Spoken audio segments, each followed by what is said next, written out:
Just go ahead and start. Yeah. Welcome to our school district. This is where I work. I would say welcome to my home because I spend more waking hours here than we do at the other place, right? Everybody else seems. And so, priorities is such a broad topic, so I just prepared what I thought would be an important topic. Our priorities are everywhere. Our mission is to make Cajon Valley the best place to live, work, play, and raise a family. Normally, I have to bring it on my computer because people can't see our boardroom. And our vision is happy kids and healthy relationships on a path to gainful employment. The way we get there is through our 8 promises. And so most Fortune 50 companies, they have service standards. For example, we learned from the Ritz-Carlton company, one of their service standards is if a guest walks within 6 feet of you, you stop what you're doing, whatever you're doing, you look them in the eye and say, "Good morning, sir. Good morning, ma'am. How are you today?" And you care about the response. So we took those lessons and built some promises on what are the actions and behaviors if we were to actually do these things would help us to achieve our mission and vision. So everyone's responsible. This is important. Emphasize relationships. At work we build healthy relationships and care for others. We know each colleague's story. We know students by name, strengths, interests, and values. We treat others with courtesy, respect, and dignity. We view every interaction as an investment in improving relationships. So what that looks like and sounds like is any principal or senior management, including the superintendent, we receive a concern, a complaint, an email, that parent or community member gets a phone call or an in-person appointment. And we view that opportunity as a chance to build a relationship. So that's our mission and vision in a nutshell. I want to share some disclaimer before I share how we met this challenge. So most people were teachers at some point at the classroom. When I started as an administrator, a first-year principal in 2004, anyone remember No Child Left Behind? Yeah, PTSD. My goal, my priority, my vision was to improve our test scores because Richmond Elementary School was one of the worst performing schools in the state of California, API of 521. You had to almost try to score that poorly. And so the Orange County Register decided we're going to follow 5 schools, the 5 worst performing schools in California, Richmond was one, and we're going to see what happens when they miss AYP and they go into level 5 program improvement and they actually have to remove the administration. And so the reporter said, "Can we follow you?" I said, "That sounds awesome. Come into our schools, check us out." Over the 5 years that I was at Richmond, we went from 521 to 800 API. Wow. And basically, we taught our kids how to understand ABCD questions, how to, basically take text and make it into a response. And we did so well that the state of California in my last year sent proctors into the classrooms because they thought our teachers were cheating. That's insane. But we celebrated, and we celebrated what? What we saw was our kids were proficient in advanced, but they're still going into generational gangs. Richmond was one of the highest poverty schools in Orange County, heavy gang infestation. They were still dropping out of high school. They were still getting pregnant, these kids that were proficient in advanced. So we changed their test scores, but we didn't change their outcomes because we're playing this game that was built in 1892. We divide the day up in high schools into bits of time, into 40 or 50-minute blocks typically, and then we ring bells and people start to shuffle around the building and do something else. That's an organizational device, it's not an educational principle. 10 university heads in 1890 said, in 11th grade everyone should learn chemistry, in senior year everyone should learn physics. A lot of these subjects are great, but these priorities were ridiculous. And so to Lonnie's point, how do we change an institution, a system that was built for a purpose, function, when all it does is this? In California, we doubled down on No Child Left Behind. Lots of states took federal flexibility and did something different. Said, we're going to have portfolios. We're going to have different ways for students. California didn't do that. And so what I want to share with you is to get from that to schools that have happy kids and healthy relationships on a path to gainful employment, it has to be drastic. And so I built this slide deck just like half an hour ago. Spring training. I'm excited about spring training. Did anyone notice that last year there were some changes in baseball? changes to the rules in the game. Can anyone share what one of those are if you know? Pitch clock, yeah. Oh, pitch clock was new? Good. What else? What else changed? Size of the bases changed a little bit, Yeah. To promote what? Safety. I think stealing too. Anything else? Baseball? Pitch clock? I'm not a baseball person, but I know it a lot. Yes. So another one was disengagement. Pitcher can only throw to first base once without a penalty. There are all these things. Why? Why did baseball try to change the game? Boring? Okay. Speed it up. Speed it up? Yeah. Make it more exciting. What's that? Butters is the change. Hey, hey. You're in the. Yeah. I did this activity with our principals and assistant principals, and one of them said, money. That was the right answer. Baseball is a business. They weren't receiving the revenues on TV, and at the stadium, people were leaving in the 5th and 6th inning. Why? Because it was boring. Okay, so has anyone heard of the Savannah Bananas? Yeah. Tell me about the Savannah Bananas. They have a very unique way in which they hold their games. They have certain games where you can get certain outs a certain way, mascots. I mean, it's like almost it's a show for the audience, the way they play the game, as opposed to them playing the game and the audience being the audience. How did you learn about it? My dad. Okay, Yeah. and you're familiar? Yeah, my husband, he told me that. It's like, I guess they took baseball and they changed up all the rules so that it's like kind of super chaotic and fun, apparently. It's like the Harlem Globetrotters. Oh, so you're familiar too? Okay. Okay, anyone unfamiliar with... I'm just going to share a little bit of the Savannah Bananas, and then maybe not the whole video, but... These baseball traditionalists, they want the game to stay the same way. But the reality is this ain't your grandpa's game anymore. Right now, you can get entertainment on your fingertips. Yet baseball games are over 3 hours long.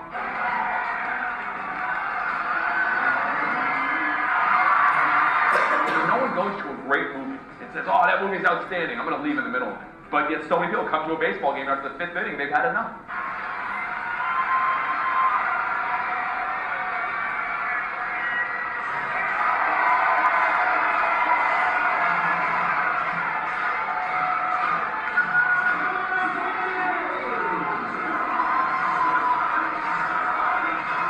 We're in a TikTok world and baseball's getting longer and more slow, and the reality is we're trying to do the opposite. And so these are the 10 rules that basically they changed. The 9 rules of banana ball. The first one is every inning counts. It's like match playing golf. If you win the inning, you get a point. Batters cannot step out of the batter's box. There's no mound visits, no bunting. Batters can steal first. So on any play, any pass ball, a runner can take off to run to first. Extra inning showdown. So instead of just playing extra baseball, there is a showdown. So if it's tied, it's pitcher versus hitter and one fielder, and the hitter has to score. Fans catch a foul ball for an out. The main rule that's crazy about banana ball is a 2-hour time limit. We will not start an inning after an hour and 50 minutes into a game. No walks, there's sprints. 4th ball, the hitter takes off full speed running to as many bases as he can get to, while the defensive team has to throw the ball to every single position player. It's crazy.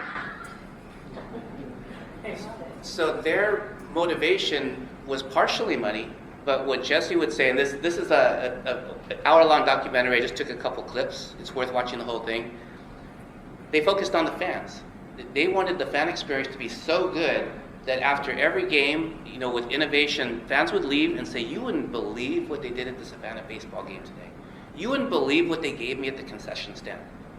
You wouldn't believe. What if we asked our employees to think about change that way? Not worried about test scores, they matter, but what about students' happiness, their relationships, and their vocational identity? If we ask those questions, how might you flip it on its head? And so I shared this with principals. One of the things we're complaining about was behavior. Student behavior at lunch, passing period, unstructured time, before and after school fights. So what if we implemented some changes that focused on their experience at recess, at lunch, and passing period, that, would be, they would go home and say, Mom, you wouldn't believe what we did at school today. And so the reason I wasn't with you this morning was because one of the ideas was to bring snow to Narenka Elementary School, which is just a mile down the street. And we didn't, what does that mean? Bring snow to El Cajon. Well, this is happening right now at Narenka. This is our principal. And the snow, I think it was built with salt inside of it, so it kept its texture. It's not melting. It's crazy. It's hot outside and it's not melting. And then one of the other principals did it last year.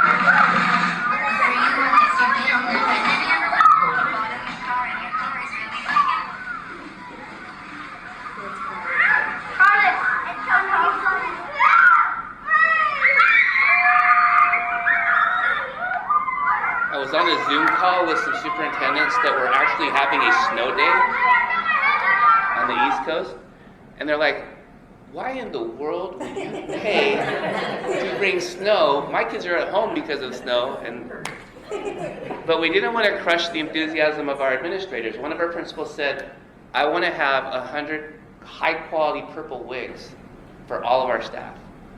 We didn't question it. We said, okay, we just said yes. And so this is Callie and her students at Magnolia. Turn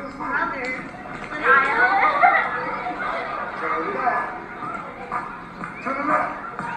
Take it back now, y'all. One out this time. One out this time. Reverse. So the staff plans the purple wig moments in the school day where the purple wigs are coming out and they do something crazy. And so happy kids, healthy relationships. We'll see. That was just a quick snapshot because that's where I was this morning. One of the things that we're looking at is data also. So this is data in San Diego County. This is a slide from the Regional Economic Development Corporation that unifies the Fortune 50 companies, our elected officials, and government agencies in San Diego. In the middle, the innovation economy, that's who the employees are at our Qualcomm's, Illumina's, SDG&E's, working in high-level, high-wage, high-demand jobs. What they're saying is that, and these panel of diversity, equity, inclusion, and CHROs from these companies, is we don't have a diverse workforce. How do we change that? Because in our community colleges, and the future workforce is actually the 650,000 students in San Diego County. That's how they got their data. Cajon Valley's is skewed because it shows that we have a large white population. All of our students from Afghanistan, Iraq, Jordan, Turkey, their categories is white. So it's not a true measure. But in order to change that, I just shared the short video of one of our schools, which we just saw. This is our second annual International Festival here at Narenka. All of our students have studied a different culture that represents someone in their class. And they have learned about their songs and their food and their traditions and where they're located. And now we get to celebrate everyone's culture here today. This type of learning, where students are learning about someone in their classroom, is really important because it helps build the community within the classroom.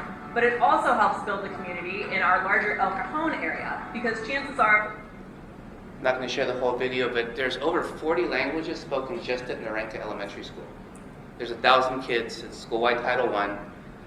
And so what we told, and I'll go back a slide, the folks at the EDC was in order for your companies to represent the diversity in San Diego, it's a design problem. Because what they're doing is they're spending money on H-1B visas. They're geo-targeting different regions that have dense populations of professionals and importing them into San Diego. They're solving the diversity issue by bringing in outside talent. What we said is we can create pipelines if we're intentional about change and we have different metrics. So in El Cajon, one of the first data sets that I saw when I got here was opportunities. Are you familiar with this data? So, and this is national data. Kids aged 16 to 24 that are not working and not in school. 3 of those suburbs are my district. We don't want that data to stay the same. Kids that are completely out of the system, not working, not in school. And so this is actually global data. Brookings is actually studying this as an international priority now. It's pretty common in most places that don't have intentional career development in their classrooms to close the gap between unemployed and open jobs and the fading American dream. Raj Chetty, who did this data out of Stanford, basically studied that kids born in poverty, they're going to stay in poverty. Kids born with affluent families are going to have an opportunity to probably own a home and work at a place that suits them. How do we change that? And what do the students actually say? When I grow up, I want to file all day. I want to climb way up to middle management. Be replaced on a whim. I want to have a brown nose. I want to be a yes man, yes woman. Yes, sir. Coming, sir. Anything for a raise, sir. When I grow up, I want to be underappreciated. be paid less for doing the same job. I want to be forced into early retirement. Those are not actually Cajon Valley kids. Those are kids from the Poway Unified School District.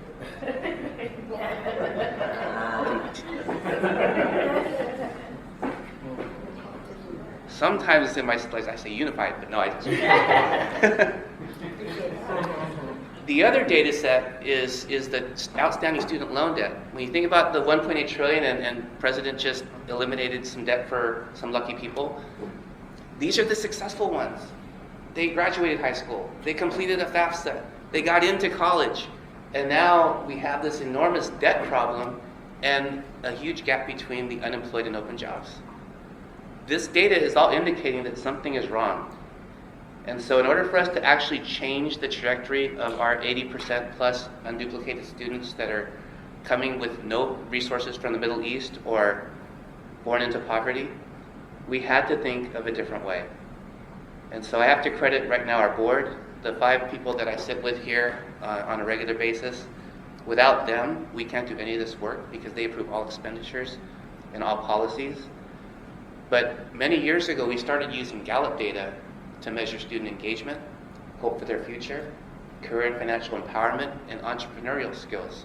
Because East County, San Diego, we say in our region, East County builds San Diego County.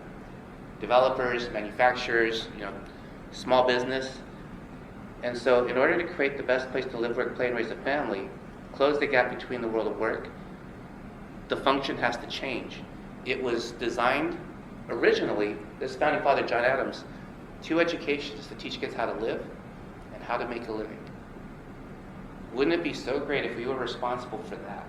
How to be good kids and the skills to get a good job. We started in Cajon Valley with a technology transition. This is our single sign-on. Our kids log into their Chromebooks. They're logged into everything. Data is private and secure. The learning environment changed almost about 10 years ago now. This is my 11th year in Cajon Valley. Once we were able to eliminate paper-based text and textbooks, we're able to think differently about curriculum. I'll just share 5 board members here. 3 of them ran on the slate Common Sense, Not Common Core. So when they actually were elected and took office, I said, what is that going to mean? Get rid of everything. It's like, so you're saying we can create our own curriculum? Of course we are. Okay, great. So computer science, Code.org was just starting. TED-Ed has created a TED-Ed presentation literacy curriculum. We built the world of work that also blends in social emotional learning. And here's just a little bit of what that looks like.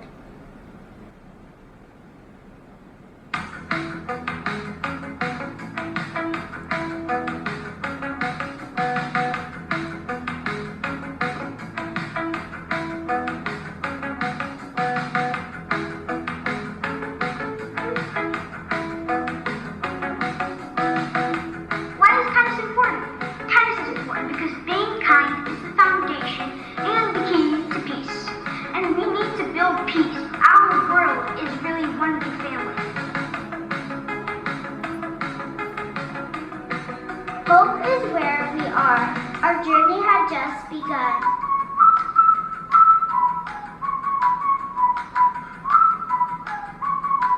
A bully's like a big grizzly bear, so when you see him, play dead. No, seriously, ignore the bully. So right now happening, our students are polishing their TED Talks at the 27 schools. The best ideas will be showcased at our TEDx Kids. It's a district-wide event. And I stopped at Jose, the bully talk. This is Jose practicing. Bully just wants to get a reaction. Because when he sees it, you'll get And then after some coaching, this is Jose 3 years later at San Diego State. Jose Saavedra, who's a 4th grade student at Bastonia Language Academy in El Cajon. At a very early age, with the help of his 1st grade teacher, Jose discovered his love. That's President De La Torre behind him in the orange. For years, there has been a sewage issue in our border between San Diego and Tijuana that have prevented us from enjoying our beaches with freedom and have also affected the population and nature of both regions. Los niveles de contaminación del agua en el río San Diego han aumentado enormemente en los últimos años. Jose's now in 8th grade. He wants so badly to give a TED Talk. I said, you did it twice, Jose. Give somebody else a turn. But he's so good. And I told him, I said, Jose, you know, I use you in my presentations. And he said, that's okay, Dr. Miyashiro. I use you in mine. Todavía recuerdo las palabras de nuestro superintendente, David Miyashiro. He wasn't lying. He told the truth. What we started was, you know, how to teach kids TED Talks, because there's a free curriculum from the TED organization. What we learned after the first couple years was the ideas got slimmer and slimmer, and what we really thought about was kids haven't had enough life experience to give a TED Talk at the age of 8. So we changed it to more of a social-emotional curriculum to help kids tell their story and build community in the classrooms. This talk started in a classroom, but ended up on our main stage. Do you shower with that on? Do you have hair under there? Are you bald? These are the type of questions I get when I'm wearing my hijab. Imagine every time you leave your house, you know you have to be ready to expect hateful and cruel comments thrown at you. Hey there, I'm Rakea. I'm an ordinary young girl living life. Her whole talk's amazing, and stop it there. She talks about her rite of passage. She made a decision to wear her hijab years before her older sister decided to wear hers. But what that meant in the classroom was kids that have quinceañeras or bar mitzvahs, bat mitzvahs, can all talk about something common in their culture and build community in the classroom. That talk was courageous because we have a large Chaldean population in East County that are Christian Iraqis coming, and a lot of these kids' families of origin were at war before they came here in the United States. How do we build community? It's by getting to know each other. I'm from the tics that cause involuntary movements or sounds when you have Tourette's syndrome. For instance, you might repeatedly blink your eyes, shrug your shoulders, or make unusual sounds. As I speak to you today, I don't want you to feel bad for me. I want to inform you on what many kids and adults are battling every single day. When I was younger, I always had some strange things I would do without even knowing it. Max's family was sitting in the front row, tears, so proud of him. And all of our kids at some point say, when I was younger. Right? But the curriculum, if you're interested for your districts, it's free at ed.ted.com. We took it and they gave us permission to repackage it so that it was sequential. So kids start learning a 30-second TED Talk in kindergarten, a 1 minute in first grade. It builds sequentially. Buenos días, bienvenidos a nuestra clase de la República Dominicana.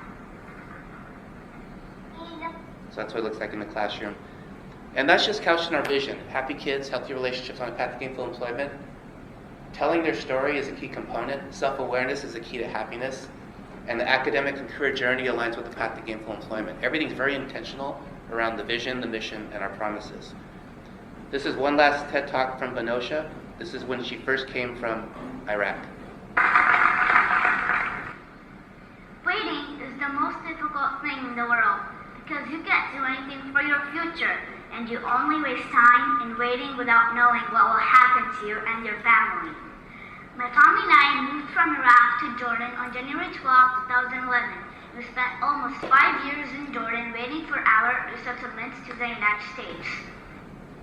So when she got here, and actually even up until middle school, her test score were below basic.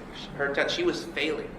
This child's self-aware, has self-esteem, has a clear path to her future, and this is Venosha Same student, 6 years later, at our high school. Having a TED Talk at the age of 11 as a newcomer to the United States was and still is one of my biggest accomplishments so far. Today, I am attending the new high school established by our district, where we have the opportunity to explore our abilities. In addition, we choose our career path through the World of Work program that we started taking in middle school and elementary school. This program is focused on giving a chance to students to explore the careers that they like by giving them a chance to have an internship 2 times a week where they can explore their interests and gain experience. Internships 2 times a week. Did anyone see any high school students here while you walked on? There are a bunch, because Tuesdays and Thursdays they leave for their mentorships. They have to give a 30-second cold call to get and pitch themselves to local businesses. What we found was a lot of our students, they strike out on the first time, but we don't do it for them. So for the freshmen that don't land an internship on their own, we have them pitch somebody at the district office based on their rise, based on the interest. And Leilani showed us the staffing slide. We have a bus driver shortage, we have a substitute teacher shortage, we have a sped teacher shortage. We have our interns mentoring those positions, thinking about this would be a great first job for you. And then since we're local, everyone who's probably been to Qualcomm, Think of It Lab. This was a creation, Ben, have you ever been to Qualcomm? Ed Hidalgo, who became our Chief Innovation Officer, had created this one-day experience called the World of Work. And it was on the top floor of Qualcomm. Ed would say that kids thought they were coming to a stadium. They brought Sharpies, to get some signatures from the athletes. They didn't know that it was a semiconductor company. But what I was blown away with, the second half of the day was not about Arduinos and coding. It was about strengths, interests, and values. And then people from Qualcomm would come out and say, if you're interested in design, we have a great marketing and advertising. If you're interested in people, there's a great personnel and human resources department. And what he did was said, all of you have unique strengths, interests, and values, and there's a place for you at Qualcomm. The reason they let him do it was because corporate social responsibility, and this was a recruiting mechanism also. So we built a modern curriculum answering the question, who are you, based on the 6 themes of the RIASEC. This is how the San Diego Workforce Partnership and all of our community colleges rank their majors.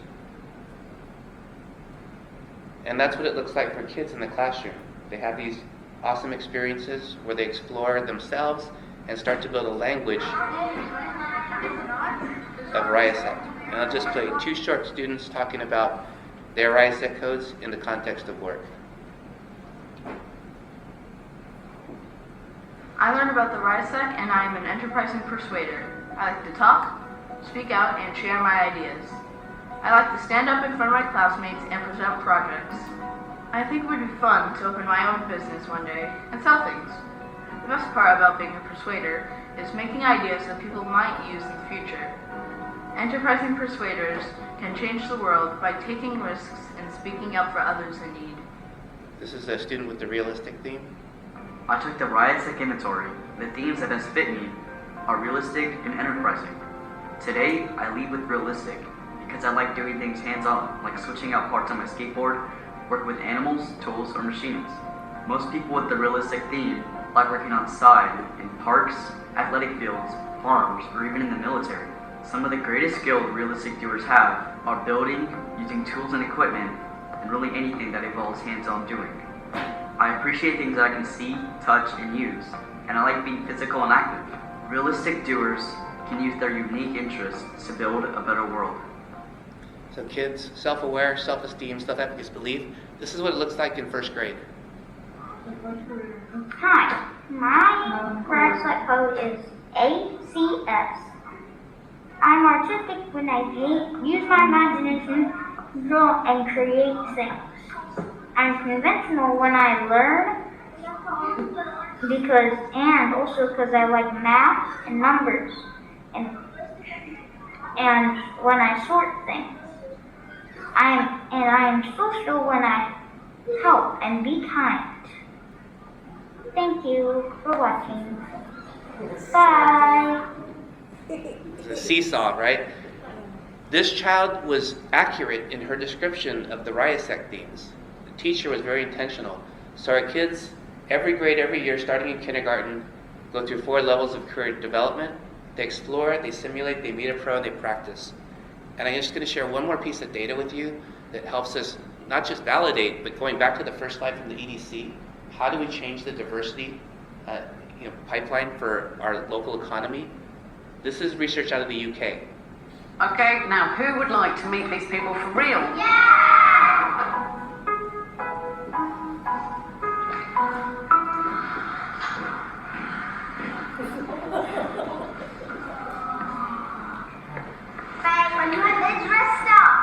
My name's Tamsin and I'm a surgeon in the NHS. My name's Lauren and I'm a pilot in the Royal Air Force. My name's Lucy, I'm a firefighter in the London Fire Brigade. So who wants to know how to do an operation? Try my stethoscope. Can you put this in here? There you go. Now you're a proper firefighter. So it's your ears. Can you hear that? It's really good. But yeah, it's much better than my kids' one. So gender stereotypes and career stereotypes for clothes as early as 6 and 7 years old. This is important. 61 pictures were drawn as men, 5 were drawn as women. That's because of what they see on the television and society. In order to change that, in order to change the diversity pipeline, we have to be intentional. For us, it's happy kids and healthy relationships on a path to gainful employment. Thank you very much.